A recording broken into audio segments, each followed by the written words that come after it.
Ya, Assalamualaikum warahmatullahi wabarakatuh. Selamat datang di Varitech Tips ya. Kali ini kita akan sedikit review singkat laptop. Ini laptop Dell Latitude 5270. Jadi ini laptop dengan dimensi 12,5 inci, tapi feel-nya terasa kokoh ya. Ini memang standar laptop bisnis awalnya. Biasanya salah satu laptop corporate selain Dell adalah Dell seri Latitude dan Lenovo seri ThinkPad seperti yang biasa saya review ya, seri ThinkPad. Kita akan cek dulu timbang berapa bobot dari unit ini. Jadi udah siap ya timbangan. Ini bobotnya masih 0. Kita akan timbang unitnya. Nah, ini bisa dicek ya, bobot unit aja kurang lebih 1575 atau sekitar 1,6 kilo. Kalau dengan chargernya hampir 1,9 ya, 1883. Jadi ini unit kemarin ketika pertama kali datang ke saya posisinya adalah tidak mau nyala, tapi setelah saya overhaul alhamdulillah sudah bisa nyala dan saya bisa digunakan untuk aktivitas standar ya. Ini kita akan booting test dulu ya, kita akan cek seperti apa, apakah unit sudah mampu menyala atau tidak. Jadi ini chargernya masih charger bawaan asli Dell-nya ya. Nah, unit kita siapkan di samping. Nah, ini kita akan booting test. Bismillahirrahmanirrahim. Coba kita nyalakan dulu unitnya. Oke, unit berhasil booting ya. Kita tunggu nanti sampai masuk ke Windows atau masuk ke operating system ya.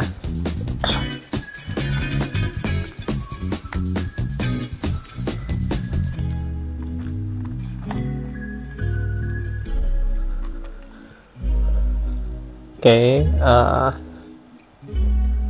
nanti setelah berhasil booting masuk ke operating system, kita akan lakukan testing.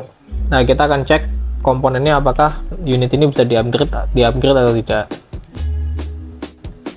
Oke ya, ini masih proses untuk masuk ke Windows. Ini walaupun dia menggunakan harddisk, saya rasa ini masih cukup cepat ya bootingnya, karena memang harddisknya posisi habis diformat jadi masih kosongan. Ini ya bisa dicek, unit masih mampu nyala dengan baik. Nah, ini WiFi juga mampu terbaca ya. Ini ada sinyal WiFi di sini terbaca dengan baik. Kecerahannya saya turunkan dulu. Oke, nah di ini sinyal WiFi dia terbaca. Ini kita cek kondisi baterainya ya. Ini bisa cek dengan aplikasi HW Monitor. Ini sepertinya baterai CMOS-nya bermasalah ya, karena ini jamnya masih 6.35. Padahal sekarang sudah tanggal 21. Oh, bentar. Mungkin setting ininya ya, setting waktunya belum diganti. Masih menggunakan setting waktu Amerika. Kita coba cek dulu. Ya, ini ya. Setting waktunya masih pakai Amerika. Jadi ini kita rubah dulu aja. Nah, ini sudah kita aktifkan, kita rubah ke setting Jakarta. Ini udah pindah ke 835. Oke, ini terbaca dan ini bisa dicek kondisi baterainya cukup soak ya. Jadi ini bisa dilihat dia baterai wear levelnya sudah 85%. Artinya tingkat kerusakan baterainya sudah 85%. Unit baterai yang masih bisa terpakai hanya sekitar 15%. Jadi kalau mau diinikan, Anda tinggal mengganti baterainya. Ini kita shutdown dulu aja, lalu kita cek, nanti kita bongkar komponennya. Oke, ini unit proses shutdown ya.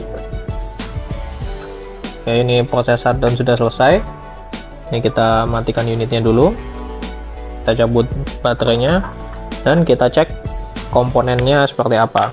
Jadi laptop tipe baru biasanya Gen 6 ke atas, Gen 678, dia punya satu ciri khas yang sama, dia adalah one access ya. Artinya aksesnya Anda hanya tinggal buka bagian bawahnya ini dan Anda bisa mengakses seluruh bagian unitnya. Di ini beberapa bautnya memang posisi udah saya lepas. Ini tinggal melepas bagian baut yang lain. Ini ada 4 buah yang saya pasang ya di cover bagian bawah. Sebentar, yang cover bagian atas bautnya belum saya pasang dulu atau belum saya kembalikan. Ini kita buka dulu.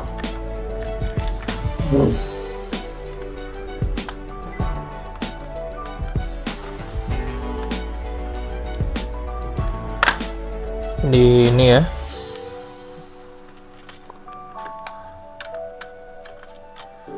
Ini kita buka unit casingnya. Nah, ini bisa dicek ya. Dia memiliki dua buah RAM. Ini RAM 4 GB yang upgradable ya. Jadi ini ada dua buah RAM DDR, dua buah slot RAM DDR4. Kondisi unit masih cukup bersih ya. Ini bisa dicek. DDR4 dengan kapasitas total 32 GB. Jadi Anda bisa pasang 16 GB DDR4 di sini. Lalu ini adalah slot hard disk. Ini lokasi hard disknya ya. Jadi Anda kalau ini masih hard disk ya, kebetulan Anda bisa upgrade SSD di sini. Nah, ini masih hard disk. Ini pakai hard disk bawaannya milik WD yang 500 GB. Tapi di sini juga sudah ada slot NVMe M.2 yang ini 2280. Anda bisa pasang SSD NVMe 2280 di sini. Tinggal pasang aja. Cukup panjang ya, ini 2280 bisa dipasang di sini. Jadi Anda bisa upgrade SSD di sini atau Anda bisa pakai dual SSD. Caranya ya ini Anda beli konverter aja, sehingga Anda bisa menggunakan satunya bisa pakai M-SATA ya. Jadi ini konverter ke M-SATA dan ditarik agak ke belakang, atau Anda beli SSD SATA dan Anda melubangi segini sehingga mereka dua buah SSD-nya bisa dipakai semuanya. Karena SSD biasanya board ini hanya ada di bagian bawah, sementara bagian atasnya kosong aja, atau casing atau heatsink biasanya. Anda bisa melepas heatsinknya, lalu Anda bisa memasang dua buah SSD di sini, satu di sini slot NVMe 2280, satu menggunakan konverter ke SATA 2,5. Jadi itu ya. Ini bisa dicek baterainya replaceable, baterainya bisa diganti. Jadi ini komponennya yang replaceable antara lain baterai, heatsink, speaker ini juga bisa diganti. LCD mungkin kalau bermasalah juga bisa diganti. Cuman layout boardnya cukup unik ya, karena portnya dibagi ke samping dan belakang dan pembuangan sepenuhnya di samping. Tapi model yang seperti ini memiliki tingkat pembuangan panas yang lebih baik karena langsung ditarik, hawa panas langsung ditarik dipindah ke samping, dan sehingga tidak terlalu lama untuk berputar di sekitar casing yang berpotensi untuk menimbulkan kerusakan lebih lanjut terhadap komponennya. Oke. Di ini ya kondisinya, ini masih sesuai bawaan pabrik yang pemesan. Jadi ini kebetulan milik kawan saya Mas Eko yang kemarin bilang, Mas saya ada laptop mangkrak di gudang, mungkin bisa diperbaiki atau digunakan. Oke, jadi saya terima. Awalnya rencana mau saya jagal, tapi ternyata setelah direparasi, setelah di overhaul sudah bisa dipakai, jadi sudah kita pakai aja ya. Jadi ini unitnya bisa dipakai. Atau kalau Anda ingin membeli unit ini sudah menyala normal. Minusnya ya ini baterai memang waktunya ganti, sudah wear levelnya tinggal 15%. Wear levelnya 85%, berarti kesehatannya sekitar 15% aja. Dan ini holder bawahnya, karet bagian bawahnya sudah hilang ya, tapi selebihnya unit masih berfungsi dengan normal. Jadi kalau ini salah satu unit laptop yang biasa digunakan oleh corporate ya. Jadi selain seri Lenovo ThinkPad yang saya juga punya, seri kedua adalah seri Dell Latitude, lalu HP EliteBook. Itu 3 jenis laptop yang biasanya umum digunakan corporate atau perusahaan-perusahaan. Oke, sekian dulu ya video review singkat laptop bisnis ya, laptop kelas bisnis Dell Latitude 5270. Laptop ini punya bobot tadi hampir 2 kilo ya kalau dengan chargernya. Tapi kelebihannya dimensinya tipis. Jadi bukan dimensinya tipis, dimensinya kecil, 12,5 inci. Kalau ini masih cukup tebal ya. Cuman feel-nya masih kerasa kokoh, jadi Anda tidak terlalu khawatir misal jatuh, terbentur atau apa, tapi bukan berarti dibanting-banting ya. Dan kondisinya seperti itu, ini unit masih berfungsi dengan baik. Oke, sekian dulu video dari Varitech Tips tentang review laptop. Kalau ada yang ingin ditanyakan atau ada yang ingin didiskusikan, Anda bisa hubungi saya, langsung tinggalkan komentar atau chat saya di kontak link yang sudah saya sediakan. Sekian dari saya, terima kasih. Wassalamualaikum warahmatullahi wabarakatuh.